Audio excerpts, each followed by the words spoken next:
네, 지난 목요일까지 일본 국제자원봉사 아주 성공적으로 잘 다녀왔습니다. 일본 국제자원봉사는 크게 한 서너 가지로 이루어집니다. 첫 번째는 전도 공연입니다. 우리가 코리안 페스티벌이라고 하는 그 이름으로 전도 공연을 하기도 했었고요.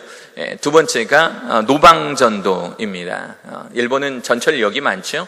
그래서 전철역을 다니면서 공연도 하고, 저 사진은 이제 노방전도 하기 전에 우리 학생들 모여서 그 전철역 앞에 사람들이 무수히 지나가는 그 출근길에 같이 기도하고 있는 모습입니다. 노방전도도 했고요. 또 학생들 문화탐방이라는 것도 있습니다. 저 사진은 도쿄 중심부에 있는 아사쿠사라고 하는 곳인데요. 그곳 거리를 저렇게 지나다니면서 보기도 했고요. 또 우리 일본식 그 교육, 우리 일본에서만 할 수 있는 그런 교육들을 치바현 청소년 자연의 집이라는 곳에서 우리 하루 동안 받고 돌아왔습니다. 그러니까 우리 학교 국제자원봉사다 보니까 일반 교회의 단기 선교와는 조금 다르게 학생들이 단기 선교의 활동도 하고 또 일본에 대해서 제대로 배우고 느끼고 돌아올 수 있는 그런 프로그램으로 이루어졌고요. 27명 학생들이 굉장히 은혜스럽게 이 일들을 잘 해냈고 또 아이들 가운데서도 많은 간증이 지금 올라오고 있습니다. 이 일본 국제자원봉사를 통해서 얻은 가장 큰 수확이라고 한다면 정말 우리 그 작년에 우리 음성 캠퍼스에서 제가 인솔에서 다녀왔을 때 정말 이분들이 이 작은 전도지 하나에 뭔가 좀 영향이 있을까, 은혜가 있을까 그런 생각을 많이 했는데 전도지 한 장을 딱 나눠줬을 때 어떤 여자분이 그 전도지를 우리 학생, 말도 안 통하는 우리 학생에게 받으셨나 봐요. 그런데 이분이 시력이 거의 없어질 때쯤, 그러니까 이분이 몸이 안 좋으셔서 눈에 시력이 나빠지시는데 시력이 거의 없어질 때쯤 그분이 읽었던 마지막 이제 그 문자인 거예요. 일본어로 쓰여져 있는 마지막 문자를 그 전도지를 바라보게 된 것입니다. 그래서 내가 하나님 믿어야겠다, 내가 하나님 믿어야겠다 생각해서 저희가 전해줬던 그 전도지를 받고 2주 뒤에 교회로 연락이 와서 제가 이번에 찾아뵀더니, 우리 학생들하고 찾아뵀더니 그분이 그 교회에서 신앙생활을 하고 계신 거예요. 그리고 이제 교회에서 힘을 모아서 여러 군데서 또 이 사실을 알리고 힘을 모아서 후원을 받아서 이제 이번 주에 눈 수술을 받게 됩니다. 그래서 그분의 모습을 보면서 얼마나 은혜스럽든지요. 일본 땅에 살면서 하나님을 믿는다라는 것, 기독교 인구가 3%밖에 되지 않는 어려운 이미 신앙적으로 척박한 땅에서 마지막 읽었던 그 전도지, 내가 마지막으로 읽었던 그 글자, 그 전도지 한 장을 붙들고 교회를 찾아와 하나님께 구원의 확신을 얻고 또 이제 교회에 이 사랑하는 이 교회의 가족들의 이 도움을 받아서 이제 안 보이던 눈을 수술하게 되는 그런 놀라운 역사가 그 교회 가운데 일어나고 있었습니다. 이 모습을 우리 학생들이 보면서 정말 이 사건을 학생들에게 알려주고 나니까 학생들이 은혜가 되는 거예요. 그래서 정말 뜨겁게 나중에 한 달 뒤에 계약하면 이제 여러분들에게 보여드릴 예정이지만 정말 뜨겁게 이 아이들이 정말 전도지 한 장이라도 더 주려고 하고, 다음 스케줄이 있어서 이제 이동을 해야 되는데 목사님 저 요것만 다 돌리고요, 요것만 좀 전하고요, 요것만 좀 갖다 주고요, 아이들이 오히려 더 노방전도에 열을 냈던 그런 모습을 볼 수가 있었습니다. 우리 이제 새롭게 이제 입학 대상이 된 우리 프리캠프 학생들도 언젠가는 이 국제자원봉사에 함께하게 될 텐데요. 선배들이 누렸던 이 놀라운 일들을 이제 여러분들의 것이 될 것입니다. 국제자원봉사 이제 언제일지는 모르겠지만 여러분들을 초대합니다. 함께 하셔서 놀랍고 크신 그 하나님의 일을 같이 이루실 수 있는 여러분들 되셨으면 좋겠습니다. 오늘의 이 말씀 본문은 흔히 말하는 마른 뼈 환상입니다. 제가 우리 학교에 와서 여러 자리를 통해서 한 두세 번 정도 말씀을 전했던 본문이기도 합니다. 그런데 저는 이 국제자원봉사 이 기간 동안에, 이 열흘의 기간 동안에 이 마른 뼈에 대한 이 환상, 이 에스겔 선지자가 봤던 이 마른 뼈 이야기가 계속 묵상이 되는 거예요. 일본 땅에 있으면서 일본의 사람들, 또 일본 땅에서 활동하는 우리 학생들의 뒷모습을 바라보면서 이 마른 뼈에 대한 이 이야기가 계속 마음속에 묵상이 되었었습니다. 원래는 설교 스케줄상 다른 본문을 전하려고 하다가 하나님께서 주시는 말씀이, 이번 주 주시는 말씀은 이 말씀이겠구나 싶어서 오늘 같은 본문의 말씀을 가지고 다른 시각으로 우리 사랑하는 성도님들과 함께 나눠보려고 합니다. 이스라엘 민족, 하나님의 장자 민족입니다. 하나님께서는 이스라엘 민족을 택하셔서 이 이스라엘 민족을 통해서 이 인류의 구원의 역사를 시작하셨지요. 바로 그 시가 아브라함, 우리가 믿음의 조상이라고 부르는 그 아브라함, 이 아브라함을 조상으로 삼아 만들어진 그 민족이 이스라엘 민족이었습니다. 이스라엘 민족의 첫 번째 왕 사울, 두 번째 왕 다윗, 세 번째 왕 솔로몬. 그런데 이 솔로몬 시대 이후로 이 나라는 두 개로 나누어지게 됩니다. 북쪽에 이스라엘, 그리고 남쪽에 남유다가 바로 이 나라들이었던 것이죠. 그런데 문제는 이 두 개의 나라로 나누어진 이 나라가 하나님을 잘 섬기면 너무너무 좋았겠으나 이 나라를 다스렸던 왕들이 몇 명을 제외하고는 하나님과 멀어진 삶을 살기 시작하는 거예요. 하나님과 멀어진 삶을 삽니다. 이방 나라들과 화친을 맺기 위해서 이방 나라의 공주들을 데려와 결혼하기 시작하고, 이 왕이 다른 나라 여자들을 데려와 결혼하니까 이제 다른 백성들까지 다른 나라 여인들을 데려와 결혼을 하고, 결혼을 해서 끝나는 것이 아니라 그들의 이방 신들, 우상들이 이스라엘 가운데 들어오게 되고, 이 모습을 하나님이 바라보시며 매우 슬퍼하셨지요. 많은 선지자들을 통해서 돌아와라, 얘들아, 이스라엘 민족들아, 돌아와라, 이스라엘 민족들아, 제발 돌아와라 라고 수없이 말씀하셨지만 이스라엘 민족은 결국 하나님께 돌아오질 못했습니다. 그래서 하나님께서는 이 사랑하는 이스라엘 민족, 내 사랑하는 장자 이 이스라엘 민족과 이 이스라엘 민족을 회복시키시기 위하여서 당분간 벌을 내려주셨는데, 그 벌은 뭐냐면 북쪽 이스라엘은 BC 722년 아수르라고 하는 나라에 의해서, 북방의 아수르에 의해서, 남쪽 유다는 그것보다 더 좀 지난 BC 586년 바벨론이라고 하는 나라에 의해 멸망당하게 된 것입니다. 지도상에서 이스라엘이라는 나라가 없어져 버린 거예요. 여러분 한번 생각을 해보세요. 지도상에서 한국이라는 나라가, 대한민국이라는 나라가 없어졌다. 여러분 기분이 어떨 것 같습니까? 지도상에서 없어졌을 뿐만 아니라 이제 이곳 땅에서 살고 있는 우리들의 민족을 다른 나라로 끌고 가는 거예요. 아수르라고 하는 나라 역시, 또 바벨론이라고 하는 나라 역시 그 나라의 점령한 점령지의 사람들을 자신의 나라로 끌고 갑니다. 북방 이주 정책에 의해서 이제 이 사람들을 곳곳으로 흩어버리게 된 거예요. 나라도 지도상에서 없어졌을 뿐만 아니라 사람들조차도 여러 곳에 흩어져서 포로 생활을 했던, 노예 생활을 하고 있는 이 이스라엘 민족의 상황을 한번 보시라라고 하는 겁니다. 하나님의 민족인 줄 알았는데 하나님께서 우리를 버렸다. 사람들은 이렇게 생각했을 것. 자기네들이 잘못한 것은, 자기네들이 하나님과 멀어져 살고 있었던 것은 꿈에도 생각하지 않으면서 하나님께서 우리를 버렸다. 아니, 우리가 하나님의 민족인 줄 알았는데 하나님께서 우리를 버리고 있다니. 아마 이스라엘 민족들은 이렇게 생각했었겠지요. 이때 당시에 남유다의 선지자가 바로 오늘 우리가 읽었던 이 에스겔 선지자입니다. 하나님께서는 이 에스겔 선지자를 통해서 얘라 이 이스라엘 민족들아, 너네들이 왜 이러한 고통을 받고 고난을 받고 있는지 지금부터 잘 봐라 라고 하시면서 에스겔 선지자를 통해서 여러 가지의 모습, 여러 가지의 비유를 들어주셨어요. 뭐 일일이 열거할 수 없지만 에스겔서를 읽어보면 정말 에스겔 선지자는 참 고생 많이 했습니다. 전 성경을 읽어보면 하나님께서는 그 사람의 특성에 맞게 사용하시는 것 같아요. 어떤 목사님들은 조용조용히 말씀 전하잖아요. 근데 저 같은 경우에도 이렇게 학생들 안 줄게 하려고 좀 이렇게 목소리 막 크게 하기도 하고 막 깜짝 놀래키기도 하고 뭐 이러잖아요.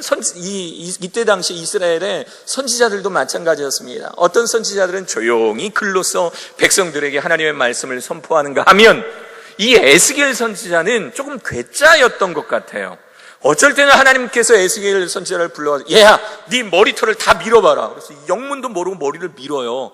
머리를 자꾸 자기가 가위로 이렇게 잘라요. 그걸 한번 불태워봐라. 그래서 이렇게 불태웠어요. 그랬더니 하나님께서 하시는 말씀이 이것이 이스라엘 민족이니라. 아니, 그냥 말씀하시면 안 되나?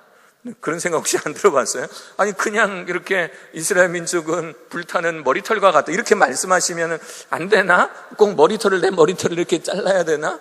하나님께서는 그 선지자의 성격과 성향에 맞게 그 선지자를 통해서 이스라엘 민족에게 예언해 주셨던 거예요.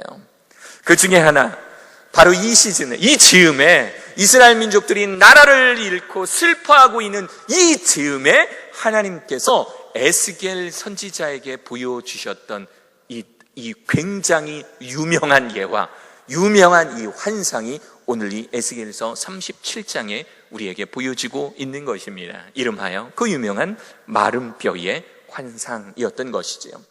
마른 뼈 환상을 요약하면 이렇습니다. 하나님께서 환상 중에 실제로 있었던 일은 아닌 거예요. 환상 중에 보여주는 거예요. 환상 중에 에스겔 선지자를 데리고 그 넓은 골짜기로 데리고 갑니다. 그런데 골짜기에 안개가 자욱한데 안개가 슬며시 거치니까 거기에 뭐가 있냐면 뼈들이 셀 수도 없는, 어느 뼈가 어느 게 한 세트인지도 모르는 수많은 뼈들이 그 골짜기에 우글우글 있는 거예요.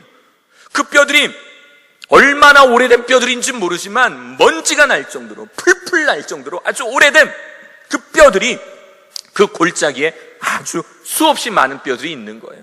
이 모습을 바라본 하나님께서 물으십니다. 뭐라 물으시냐면, 에스겔아, 저 뼈들이 살아날 것 같으냐? 에스겔이 선지자가 솔직히 대답합니다. 그럴 수 없을 것 같습니다. 그러자 하나님께서 에스겔 선지자에게 이렇게 말씀하십니다. 에스겔아, 네가 내 말을 저 뼈들에게 대언해라. 네가 대신 전해라. 어떻게 전하라면, 뼈들아 일어나라. 뼈들이 일어나고 그리고 그 뼈들 가운데 하나님의 생기를 불어넣어 줄 테니까 그때 너희들이 비로소 살아나리라 라고 하는 이 말씀을 에스겔 선지자에게 전달해 주고 있는 것입니다. 에스겔이 일어나서 그 뼈들에게 말합니다. 하나님께서 말씀하셨던 그대로 뼈들아 너희들이 살아날 것이다. 그리고 너희들이 살아나서 하나님의 생기가 너희들 가운데 들어가면 너희들 뼈들이 살아나서 죽어있던 뼈들이 이제 살아나 움직이게 될 것이다 라는 이 놀라운 사실을 뼈들에게 선포합니다. 그러자 이 뼈들이 달달달달달달달 움직이기 시작합니다. 움직이기 시작하더니 허벅지 뼈가 발뼈들이 먼저 착착착 하고 맞춰지고 그 위에 어디서 날아왔는지 이 다리뼈들이, 허벅지 뼈들이, 정강이 뼈들이 들어서고 그 위에 골반뼈가 올라가고 척추뼈가 맞춰지기 시작하며 갈비뼈가 슝슝슝슝 날아와서 드디어 사람의 모습을 갖추기 시작합니다. 그리고 거기에 살들이 붙고 살과 살 사이에 핏줄, 힘줄이 돌아나기 시작합니다. 지금 오늘 우리가 읽었던 말씀이 바로 여기까지인 거예요. 이에 내가 명령을 따라 태어날 때 소리가 나고 움직이며 이 뼈, 저 뼈가 들어맞아 뼈들이 서로 연결되더라. 8절, 내가 또 보니 그 뼈에 힘줄이 생기고 살이 오르며 그 위에 가죽이 덮이나. 여기까지입니다. 드디어 사람의 모습이 갖춰지기 시작하는 거예요. 우글우글우글 소리가 나더니 드디어 사람의 모습이 갖춰지기 시작했는데, 그런데 정작 그 뼈들이 살아서 움직이지는 못합니다. 왜? 그 뼈들에게는 생기가 없었기 때문이지요. 그래서 하나님은 에스겔 선지자에게 다시 한번 말씀하게 하십니다. 에스겔 37장 9절, 또 내게 이르시되 인자야 너는 생기를 향하여 대언하라. 생기에게 대언하여 이르기를 주 여호와께서 이같이 말씀하시기를 생기야 사방에서부터 와서 이 죽임당한 자에게 불어서 살아나게 하라 하셨다 하라. 생기가 없기 때문에 사람의 모양은 갖추고 있었으나 시체와 다름없는 이 모습, 그 안에 생기가 없었기 때문에. 여러분들 일본 땅에 가시면 일본 좋아하시게 될 겁니다. 왜냐하면 굉장히 예의 발라요. 편해요. 밥 좀 더 주세요. 밥을 이만큼 주거든요. 그건 좀 마음에 안 들었어요. 밥을 이만큼 줍니다. 밥을 이만큼 주면 이제 밥 다 먹고 받으러 갑니다. 밥 받으러 가면 이제 이렇게 밥그릇을 내밀면 그분들의 반응은 거의 이제 비슷해요. 아주 환한 얼굴로 하이 도저 그러면서 이렇게 주십니다. 도저라는 말이 please라는 뜻이에요. 이리 주시래, 밥그릇 일로 주세요라고 하는 그런 뜻입니다. 밥그릇을 딱 받으면 이렇게 밥 뭐 요만큼 줄까 저만큼 줄까 물어보기도 잘 물어봐요. 만나는 일본 사람마다 모르는 사람끼리 만나도 오하요 고자이마스, 점심에 만나면 곤니치와, 저녁에 만나면 곤방와 항상 인사를 합니다. 화장실에 들어갔다 나오다가 어떤 사람은 부딪힐 뻔했어요. 그런데 이분이 일본 선생님이, 초등학교 선생님이세요. 그랬더니 부딪힐 뻔해 화들짝 놀라서 뒤로 한 10걸음 물러납니다. 그리고 스미마상을 얼마나 반복하는지 몰라요. 이게 일본 사람들의 이 예의 범절입니다. 슬리퍼가요. 제가 오늘 뭐 성교 발표회는 아니기 때문에 보여드리지는 않겠지만 욕실마다 슬리퍼가 있어요. 공용 화장실인데도 슬리퍼가 있어요. 슬리퍼가 아주 비인간적으로 일렬 이 횡대로 이렇게 서 있어요. 이렇게 탁탁탁탁탁 이렇게 서 있어요. 우리 학생들이 한번 들어갔다 나오면 얘네들이 이제 산개 대용으로 흩어집니다. 딱 막 흩어집니다. 그러면 저와 선교사님은 가서 또 그걸 이렇게 또 정리해 놓고 갑니다. 일본 학생들이 들어오잖아요. 초등학생들이 한번 들어왔다 나가면 욕 그대로 있어요. 그대로 이렇게 아주 비인간적으로 일렬 횡대로 이렇게 어디론가 이렇게 바라보면서 도대체 얘네 어디 바라보고 있나 이렇게 생각이 들 정도로 이렇게 사람들이 얼마나 친절한지 몰라요. 음식도요, 일본 갔더니요, 삼시세끼를 일식으로 주시더라고요. 얼마나 맛있었나 몰라요. 입맛이 너무너무 잘 맞아요. 우리 혹시 해외여행 때 입맛 안 맞아서 선교가 좀 부담스러운 친구들은 일본 선택하시면 딱 좋습니다. 아주 괜찮습니다. 제가 좀 살쪄서 오지 않았나요? 네, 그렇죠? 네. 자, 그런데 이 좋은 일본 땅에 일본 사람들이 다 좋고 전도지를 줘도 잘 받습니다. 전도지를 줘도요, 우리나라 사람들은 이렇게 다 이게 뭐야? 이렇게 해서 안 받기도 하고, 받자마자 그래서 버리기도 하고, 하잖아요. 근데 일본 사람들은요, 전도지를 주면, 둘 중에 하나입니다. 아예 바빠서, 안 받겠다고. 니 안 받는 것도 이렇게 하지 않습니다. 미안하다고. 네가 나한테 주려고 하는데, 내가 못 받아서 너무너무 미안하다고. 막 이러면서 이렇게 갑니다. 또 어떤 분들은요, 이렇게 주면, 그게 받아야 되는 게 예의인 거예요. 그래서 그걸 이렇게 받아서요, 최소한 잃는 신용을 합니다. 또 최소한 너무너무 바쁘면 받아서 주머니에라도 넣고 갑니다. 제가 이제 이쪽에 입구가 있고 저쪽에 입구가 있어서 이제 고가도로를 넘어서 저쪽으로 가면서 이 플랫폼이 보여요. 플랫폼을 보니까 정말 보람스러운 건 뭐냐면요, 사람들이 우리나라처럼 핸드폰 보는 사람들도 있는데 한 10명 중에 2-3명은 저희들이 나눠줬던 그 일본어 만화 전도지를 보고 있는 거예요. 와, 이거 얼마나 보람이 있습니까? 얼마나 보람이 있습니까? 저희가 연속해서 2번 가고 또 작년에 이어서 올해도 가니까 이분들이 또 이번에는 좀 이렇게 좀 머리를 써서 우리 차인바, 우리 이렇게 핸드벨 비슷한 거 있잖아요. 그걸 데리고 갔어요. 그래서 아이들을 일렬로 딱 세워놓고 마치 이제 구세군 이렇게 그 종치는 것처럼 그 10명의 학생들 딱 써서 옷 이쁘게 입혀놓고 차인바 연주하고 전도지를 나눠주니까 어떤 분들은요, 퇴근 시간에, 이 출근 시간은 아니고요, 퇴근 시간에는요, 그 자리에서 한참 서서 저희들이 연주를 들어요. 문제는 아이들이 연주하는 아이들이 딱 3일 연습했기 때문에 곡을 2곡밖에 못해요. 1분짜리 곡 2곡, 이것밖에 못해요. 그러니까 그 자리에서 10분 동안 서 계시면 같은 곡을 5세트를 듣는 거예요. 근데 이분들은 마치 처음 듣는 것처럼 방금 2분 전에 연주했는데도 너무너무 좋았던지 이렇게 박수를 치시고, 선교사님 붙들고 도대체 어디서 왔냐? 얘네들 뭐 하는 애냐? 내일 코리안 페스티벌 한다니까 꼭 가겠습니다 하고, 실제로 2분이 전철역에서 만난 분인데 2분이 코리안 페스티벌 하는데 와서 앉아있더라니까요. 한국에는 없는 역사가 일본 땅에는 일어납니다. 참 좋습니다. 그런데 그 이외에 대다수의 사람들은 선교사님의 말씀대로라면 영이 죽어 있는 사람들이에요.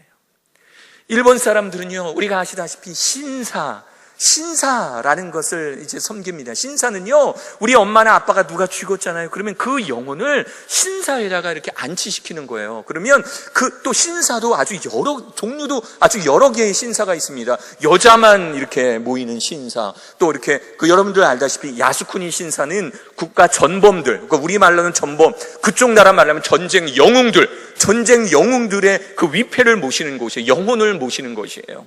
일본 사람들은 누가 그랬듯이, 어떤 그 선교사님이 그랬듯이 죽음에 대해서 엄청나게 두려워하는 사람이고요, 인연에 대해서 엄청나게 두려워하는 사람들입니다. 그리고 죽어있는 영혼이 나와 어떤 관계에 있는지에 대해서 굉장히 중요하게 생각하는 사람. 그래서 우리 중에 누군가가 죽었으면 그 사람을 좋은 곳에 모셔놔야, 그래야 마음이 평안해지고 삶이 평안하다라고 느끼는 사람들이 일본 사람들인 거예요. 그러니까 그 사람들에게는 죽은 모든 사람들이 다 신이에요. 세상에 존재하는 모든 것들이 다 신입니다. 그러니까 그 많은 신 가운데 유일하신 하나님, 그 하나님이 그들의 마음속에 들어가는 게 얼마나 힘들고 어렵겠습니까?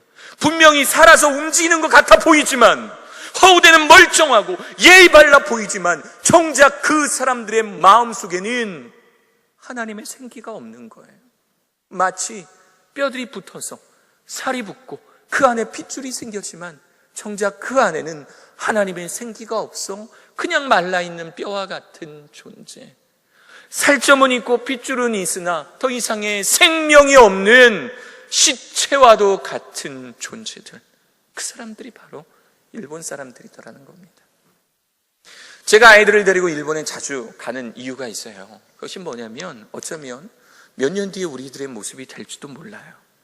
어쩌면 우리에게 닥쳐올, 어쩌면 일본이 겪고 있는 그 영혼의 그 문제가 어쩌면 우리가 겪게 될 문제일 것 같기 때문에, 얘들아, 우리들이 이런 모습 되지 않게 노력하자. 이 사람들을 위해서 우리가 해줄 일은 무엇이 있겠니? 도전하기 위해서 일본에 갔던 것입니다. 에스겔의 선포에 생기가 들어가고 드디어 마른 뼈와 같았던 그들이 움직이기 시작합니다. 성경을 보면 10절에 보면 이에 내가 그 명령대로 대언하였더니, 생기야 들어가라 라고 대언하였더니 그들에게 들어가며 그들이 곧 살아나서 일어나 서는데 지극히 큰 뭐더라? 군대더라. 알고 보니까 걔네들은 원래 군대였던 거예요. 힘있고 능력있고 파워풀한 엄청난 크기의 군대였던 겁니다. 그런데 죽어서 마른 뼈가 되어버렸던 그들의 현실. 그러나 하나님의 명령대로 태어나여 이르니까 그들이 일어나서 큰 군대로 살아가고 서게 되는 그 놀라운 광경을 우리는 에스겔 선지서를 통해서 볼 수가 있는 것입니다. 하나님께서 에스겔에게 이러한 환상을 보여주신 이유 분명히 있습니다. 그것은 뭐냐면 삶과 죽음, 능력과 권세가 하나님의 손에 달려있음을 보여주고 싶으셨던 것입니다. 하나님을 의지 않고 자신의 뜻대로 살다가 패망해버린 이 이스라엘 민족에게 스스로 나약한 마른 뼈와 같음을 인정하고 하나님께서 주신 생기로 다시 살아나라 라고 하는 큰 메시지가 이 마른 뼈의 환상 속에 들어있는 것입니다. 하나님께서는 이 마른 뼈 환상을 보여주시는 분명한 그 이유, 그 분명한 이유를 이렇게 말씀하십니다. 11절, 또 내게 이르시되 인자야, 이 뼈들은 이스라엘 온 족속이라. 드디어 이제 이 비유에 대한 설명이 나온 겁니다. 그들이 이르기를 우리의 뼈들이 말랐고 우리의 소망이 없어졌으니 우리는 다 멸절되었다 하느니라. 그러므로 너는 대언하여 이르기를 주 여호와께서 이같이 말씀하시기를 내 백성들아, 내가 너희 무덤을 열고 너희로 거기서 나오게 하고 이스라엘 땅으로 들어가게 하리라. 이 말씀이 무슨 뜻인지 아십니까? 인정하라는 거예요. 야, 이게 이스라엘 민족들아, 니네들이 이렇게 망해서 나라를 잃어버리고 민족들이 뿔뿔이 흩어진 그 이유에 대해서 분명히 생각하고 너네들의 지금 현재 상황, 주님, 하나님, 우리는 마른 뼈입니다. 우리는 마른 뼈기 때문에 움직일 수도 없고 살아서 돌아다닐 수도 없는 마른 뼈입니다. 하나님께서 우리들을 이렇게 세워주시고 우리 가운데 생기를 불어넣어 주시옵소서라고 하는 그 고백이 너희들 가운데 나와라. 너희들 가운데 이 고백이 나오게 하라. 너희들 가운데 이 고백이 나올 때에 내가 비로소 너희들을 일으켜 세우고 너희들에게 생기를 주어 비로소 원래의 그 모습, 하나님의 장자 민족으로서 갖고 있었던 그 엄청나게 큰 군대의 모습으로 너희들을 세워주실 것이다. 이것이 하나님께서 마른 뼈의 환상을 통해 보여주고 계시는 바로 그 이유입니다. 13절, 내 백성들아, 너희 무덤을 열고 너희로 거기서 나오게 한즉 너희는 내가 여호와인 줄을 알리라. 하나님께서 가장 좋아하시는 것은요, 하나님이 나의 하나님 주인이십니다라고 늘 고백하는 겁니다. 하나님이 나의 주님이십니다. 나의 하나님이십니다. 하나님 없이는 내가 아무것도 할 수 없습니다라고 붙잡는 거예요. 고백하는 거예요. 이것을 하나님께서는 가장 좋아하십니다. 가장 예뻐하십니다. 저희 6살짜리 조카가 항상 저에게 흐뭇하게 할 때가 있어요. 그거는 아이가 레고를 잘 만들어서가 아닙니다. 말을 예쁘게 해서가 아닙니다. 흐뭇하게 할 때 그때가 있는데 그거 뭔지 아십니까? 여러분 혹시 쭈쭈바 아세요? 쭈쭈바? 이렇게 알죠? 이렇게 해서 이렇게 딱 해가지고 이렇게 빨아먹는 거 있죠? 우리 애가 이걸 못해요. 이걸 못해. 이거 얼려 있을 때 단반에 힘을 줘서 빡 이렇게 꺾어야 이렇게 꺾이잖아요, 그렇죠? 그리고 보통 이렇게 딱 꺾으면 큰 거 애기 주고 작은 건 세금 그러면서 이렇게 먹잖아요. 저만 그런가요? 이렇게 먹잖아요. 저만 그러나 보네요. 하나도 공감이 안 되는 얘가인가 봐요. 쭈쭈바가 있어요. 쭈쭈바를 이렇게 주면 얘가 이 쭈쭈바 인생이 벌써 한 3, 4년 되는데 아니 얘가 아직도 이걸 못 꺾는 거예요. 못 꺾고요. 항상 저한테 갖고 와요. 이렇게 주면 아빠 잘라줘, 꺾어줘 이렇게 하면서 갖고 옵니다. 그러면 저는 그거를요 이렇게 봉투 속에 담겨져 있으니까 뜯어야 되잖아요. 이제 항상 이렇게 퍼포먼스가 있는 거예요. 이제 그 루틴이 있는 겁니다. 이렇게 무릎을 치던가 이렇게 엉덩이를 이렇게 탁 칩니다. 그러면 빡 소리를 내면서 이게 뿅 하고 뛰어나와요. 그럼 요거를 딱 끊어서 이렇게 아이에게 줍니다. 그러면 아이는 고맙다기도 하고 그렇지 않다기도 하고 그러면서 쭈쭈바를 먹고 이렇게 열심히 가는 거예요. 그러면 제 손에 오른손에 남겨있는 이 쭈쭈바 꼭지가 있는 거예요. 쭈쭈바 꼭지를 이렇게 빨고 있으면 어떤 생각이 드냐면 내 아이에게 내가 아직 필요하구나. 내 아이에게 쭈쭈바 꼭지 열심히 따줘야지. 내 아이가 쭈쭈바 많이 먹을 수 있도록 내가 더 열심히 일해야지. 그런 생각이 아빠로서 들더라고요. 쭈쭈바 꼭지? 아무것도 아닙니다. 이런 거 내가 하나님께 부탁해서 이런 거 내가 하나님께 의탁한다 해서 하나님께서 기뻐하실까? 아니요. 그 작은 것 하나, 그 작은 것 하나, 하나님 저 이거 하나님 없이는 할 수 없습니다. 하나님 영어 단어 몇십 개를 외워야 되는데 저 이거 하나님 지혜 안 주시면 저 할 수 없습니다. 하나님 저에게 지혜 주세요. 기도하는 삶. 하나님 오늘도 하나님 말씀 묵상하는데 오늘도 설교를 듣는데 예배를 드리는데 하나님의 지혜가 없으면 성령님의 감화, 감동, 통찰, 교통하심이 없으면 제가 저 말씀을 적용할 수 없습니다. 하나님 저에게 성령님께서 함께해 주세요. 붙잡는 것, 하나님을 붙잡는 자에게 하나님께서는 그 사람을 일으켜 세워주시더라라는 겁니다. 마지막 예화 하나 더 해드릴게요. 대전에, 제가 잠시 사역했던 대전에 원종수 권사님이 고향이 있어요. 원종수 이 권사님은 너는 내 것이라로 유명하죠. 이 책이 나온 지가 굉장히 오래됐는데 아직까지도 청소년, 청년들에게 많이 읽혀지는 그런 책입니다. 이분이 60년대생인데요. 가난한 집안 환경에서 자랐어요. 잦은 병치레로 공부도 제대로 못했어요. 고향이 대전이세요. 전교 480명, 대전대학교를 나오셨거든요. 대전 480명 전교생 중에서 350등. 여러분들하고 비슷하죠? 480명 중에 350등. 중간에도 못 비치는 성적. 고등학교 시절인 50년대생이네요. 고등학교 시절인 1967년 초겨울에 철야 예배 중에 하나님의 음성이 들렸대요. 어떤 음성이 들렸냐면 내가 너에게 무엇하여 주기를 원하느냐. 내가 너에게 무엇하여 주기를 원하느냐. 이때 이 권사님께서 솔로몬의 예화가 생각나는 거예요. 지혜 달라고 했던 솔로몬의 이 예화. 그래서 하나님께 그랬답니다. 지혜를 주시옵소서. 이렇게 기도했대요.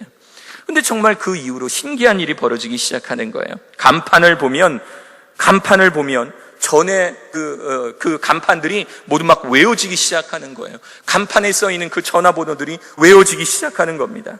그리고 로마서를 읽으면 그 로마서의 성경 한 줄, 한 글자, 한 글자가 그대로 생각나기 시작하는 거예요. 그대로 막 연상이 되기 시작하는 겁니다. 하나님께서 주신 능력으로 이제 생각하고 이제 감사하기 시작했습니다. 하나님 감사합니다. 저에게 이런 기억력을 주셔서 감사합니다. 하나님께 감사 기도하니까 이제는 한 걸음 더 나가서 교과서가 외워지기 시작하더라는 겁니다. 교과서가 외워지기 시작하는 거예요. 단번에 전교 5등이 됐습니다. 선생님이 부르더래요. 너 어디서 컨닝했냐? 너 뭐 보고 컨닝했냐? 교과서 봤죠. 교과서가 봤는데 머릿속에 다 있잖아요. 앉아서 역사 시험을 보는데 역사책이 머릿속에서 이렇게 넘어가는데 공부 못하고 배기겠습니까? 근데 왜 전교 1등이 안 되고 전교 5등이었을까요? 수학은 안 되더래요. 수학은 교과서에 답이 없어서 수학은 안 되더래요. 수학은 책에 답이 없으니까. 그래서 전교 1등으로 고등학교를 졸업하고 서울대학교 의대에 진학하게 되었습니다. 전교 480명 중에 350등이었던 이 학생이. 그리고 미국 오크우드 병원의 암 전문의가 되어서 지금은 미국의 어떤 감리교회에서 이 청년들을 가르치는, 청년들을 양육하는 훌륭한 다음 세대 사역자로서 활동하고 계십니다. 이번에 간증 탭 아주 유명합니다. 많은 분들이 간증을 듣고 많이 변화됩니다. 그런데 이분이 항상 하시는 간증이 그건 뭐냐면 나는 아무것도 아니라는 거예요. 저는 아무것도 아닌 마른 뼈와 같은 존재였는데 하나님 저는 아무것도 못합니다. 하나님 저는 못하니까 하나님 저에게 지혜 주세요. 하나님 저에게 지혜 주세요 라고 했을 때 그때 하나님께서 주시는 그때마다의 지혜로 지금까지 살고 있다라고 하는 이분의 간증이 전해지고 있습니다. 사랑하는 여러분, 하나님 저는 마른 뼈입니다. 저는 힘이 없습니다. 저는 나약합니다 라고 항상 고백하십시오. 하나님 없어도 잘 살 수 있습니다? 아니요. 하나님 그 사람 결코 쓰시지 못합니다. 세우시지 못합니다. 하나님 저는 마른 뼈입니다. 저는 힘이 없습니다. 저를 일으켜 세워주시옵소서라고 고백할 때 우리 모두는 하나님의 놀라운 능력을 경험하게 될 것입니다. 에스겔 37장 14절 읽고 마칩니다. 내가 또 내 영을 너희 속에 두어 너희가 살아나게 하고 내가 또 너희를 고국 땅에 두리니 나 여호와가 이 일을 말하고 이룬 줄을 너희가 알리라. 여호와의 말씀이니라. 여러분 가운데 일하실, 역사하실 그 하나님을 경험하시는 사랑하는 여러분 되시기를 간절히 축원합니다.